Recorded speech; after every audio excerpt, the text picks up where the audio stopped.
Grocery shopping in the 1950s worked completely differently than it does today.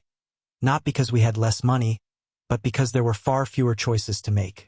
When you walked into a grocery store in 1952, you didn't face 80 kinds of cereal or 12 brands of milk. There were 2 or 3 kinds of bread, 1 or 2 brands of butter, and maybe 1 choice of canned green beans. This wasn't a shortcoming. It was deliberate.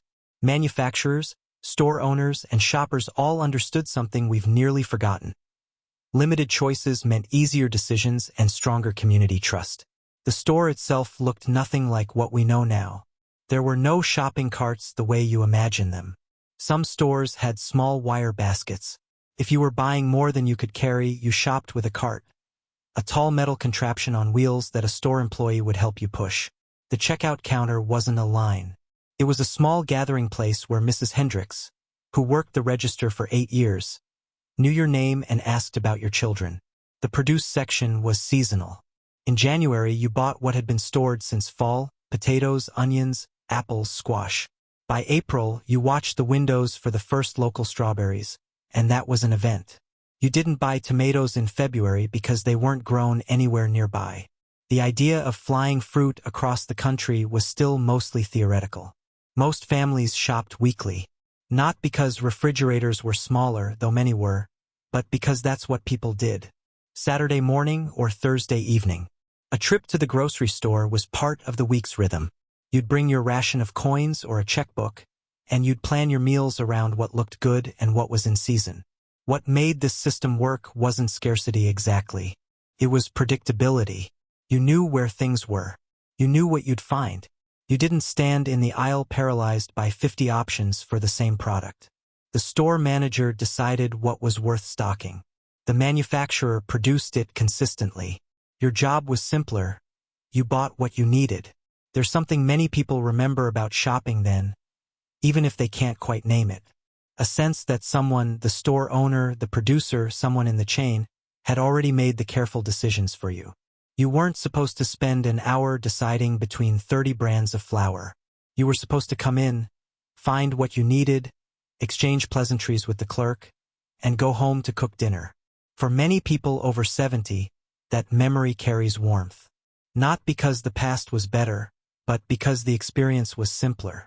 There was less decision fatigue, less anxiety about choosing wrong, and perhaps most importantly, there was more certainty in the world. If you grew up in a different era, you might find this fascinating, that shopping itself used to be such a different kind of task, that the rhythm of a grocery store helped shape the rhythm of an entire week. That's what we're exploring here. A 1950s grocery store was smaller than you might imagine. A large one might be 3,000 square feet. That was considered spacious. You could walk the entire perimeter in about 3 minutes. The layout was always similar. Fresh produce near the front. Not because of marketing psychology, but because those items were hardest to keep fresh and needed to be seen and bought quickly. Behind that, the meat counter. Here was the only place most stores offered real selection. Your butcher, and he was usually called that, your butcher might have 5 or 6 cuts of beef, 3 kinds of pork, chicken, and ground meat. He knew how to cut meat to order. If you asked for something specific, he'd prepare it while you waited. Along the walls ran the dry goods. Flour, sugar, salt, spices. Most came in bulk. Paper bags with printed labels.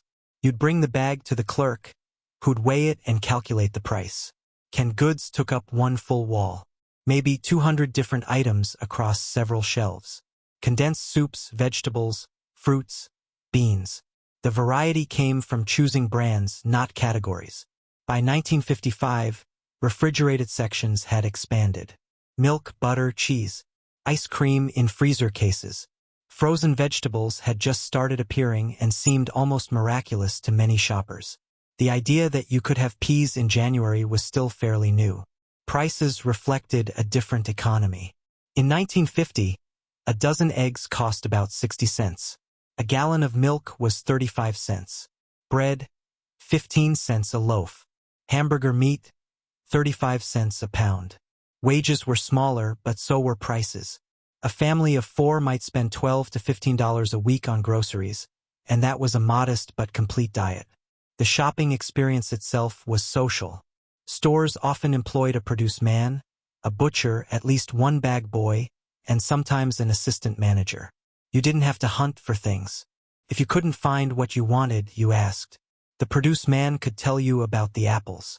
The butcher could recommend a cut for Sunday dinner. Advertisements in newspapers were simple. EGGS, 50 cents a dozen. Milk, 30 cents. Butter, 60 cents a pound. Sometimes a grocer would list 15 or 20 items in the weekly ad. Not because he had more products, but to show you exactly what he was stocking that week. Many stores offered credit. You'd run a tab, pay when you could. Your relationship with the grocer was personal. He knew your family. He knew if you were between jobs. Most credit was never formally demanded. It was understood as a temporary arrangement that would be settled. The store didn't stay open past 6 p.m. most nights. On Sundays, many were closed entirely. The rhythm was human scale. The rhythm matched the rhythm of the town. Let's follow a real shopping trip from 1952. Dorothy leaves her house on a Saturday morning with a handwritten list on a small piece of paper. She's written 7 items. Milk, bread, butter, ground meat, chicken, potatoes, and canned peas. It takes her 12 minutes to walk to Miller's Grocery on 5th Street. The store is cool inside. August in Ohio, and the coolers are working hard. She walks to the meat counter first because that's where decisions matter most. She doesn't know what she'll make yet, just that she needs something for Sunday dinner. Frank, the butcher, is waiting. She asks what looks good. He suggests a 3-pound chicken because they just came in fresh. He could pluck and clean it for her for a nickel extra. She says yes. He wraps it in white butcher paper while she watches. 5 minutes total. She moves to the produce. Potatoes are 5 pounds for 39 cents. She takes a bag. Apples are 3 pounds for 40 cents. She takes those too. The canned goods section. 1 can of peas. She doesn't debate brands. She's bought this same brand for years. 10 cents. She walks to the milk coolers. 1 quart. 35 cents. The butter section is directly below. 1 pound of butter. She chooses Meadowbrook, the brand her mother used. 60 cents. Bread. There are 3 kinds. White wheat and a rye. She takes a white loaf. 14 cents. The ground meat counter. She asks for 1.5 pounds. He grinds it while she waits. Fresh. She can see him do it. 52 cents. She spent 90 minutes and has everything on her list. The total comes to $4.11. At the counter, she writes a check. The clerk knows her. How's your family, Dorothy? Fine, fine. Jim's starting at the plant next week. That's wonderful news. This conversation is genuine, not performed. They actually know each other. Walking home, she carries 2 bags. 1 in each arm. It's manageable. Not light, but manageable. That afternoon, she puts everything away. The milk and butter in the icebox. The potatoes in the pantry. Everything has a place because there isn't that much of anything.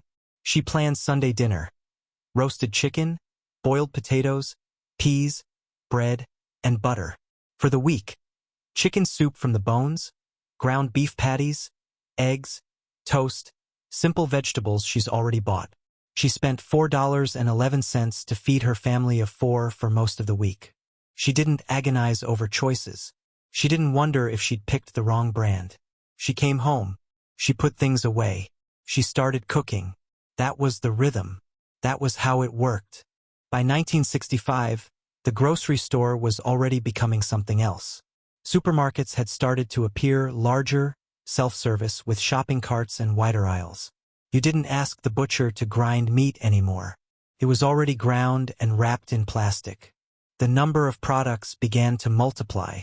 What had been 1 shelf of breakfast cereals became 2, then 3. By the early 1970s, there were 40 kinds, then 60. Manufacturers realized that having more options on the shelf didn't mean losing sales. It meant gaining shelf space and consumer loyalty to particular brands. Frozen foods exploded. TV dinners appeared. Then frozen vegetables beyond just peas and carrots. Then frozen prepared meals. The idea that you could have any vegetable year-round became normal. Tomatoes in December stopped being shocking. Credit transformed too. Supermarkets introduced shopping carts explicitly to encourage larger purchases. Credit cards appeared. The idea of buying what you needed evolved into buying what you wanted, what you might want later, what looked good even though you hadn't planned it. Prices changed the economics entirely. As production expanded and competition grew, prices dropped. You could afford to buy variety. You could afford to experiment with products. You could afford waste. The social element disappeared gradually. Larger stores meant fewer employees per customer. The meat counter became just another counter, often already busy with no one paying personal attention. Checkout lines became longer and more impersonal. You stopped knowing the grocer. The grocer stopped knowing you. The weekly shopping trip remained a ritual, but it became something different. Instead of 30 minutes with a list, it became an hour or 90 minutes of browsing, comparing, choosing. Muscle memory was replaced by decision-making. What was gained is clear. Variety, choice, abundance, the ability to satisfy almost any craving almost any time of year. No one disputes that this is, in many ways, better. More options mean more possibility. What was quietly lost was predictability. The simple comfort of knowing where things were and what they were. The social structure of shopping where the transaction was also a moment of community.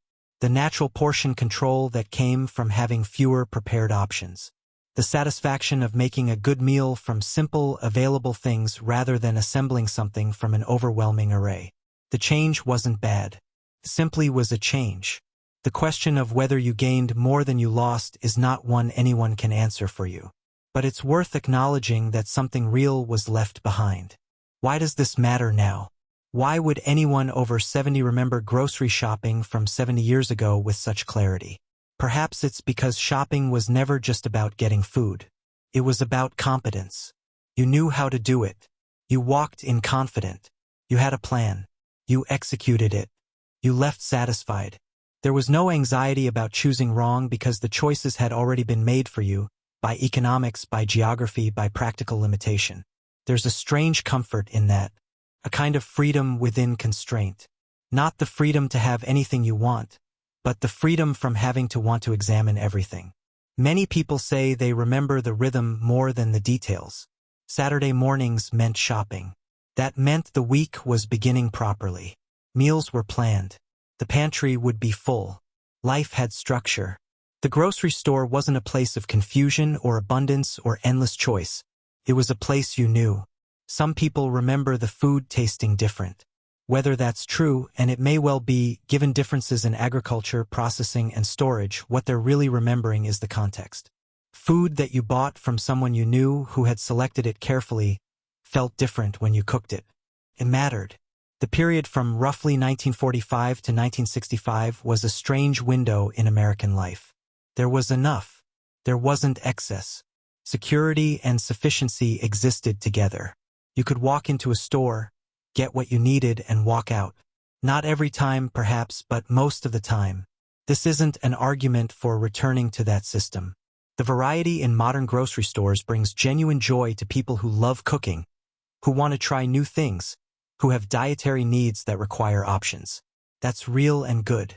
It's simply an observation that we traded something for something else. We gained choice and lost simplicity. We gained abundance and lost community. We gained the ability to satisfy almost any craving and lost the satisfaction of working within limitation. The people who remember 1950s grocery shopping aren't mostly mourning the past. They're acknowledging that they lived through two completely different systems of how humans fed themselves, and both systems shaped them. Both were real. Both had cost and benefit. The rhythm of that shopping trip, knowing where you were going, what you'd find, how long it would take, that you'd talk to someone you recognized, that you'd come home and make something good from simple things, that rhythm is gone now. It wasn't better or worse. It was simply different.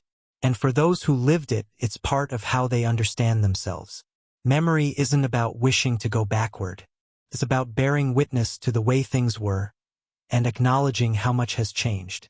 If any of this sounds familiar, if you remember standing in a small store, looking at a limited shelf and feeling completely certain about what you needed, you're not alone in that memory. Many people remember, and that memory on its own is worth something.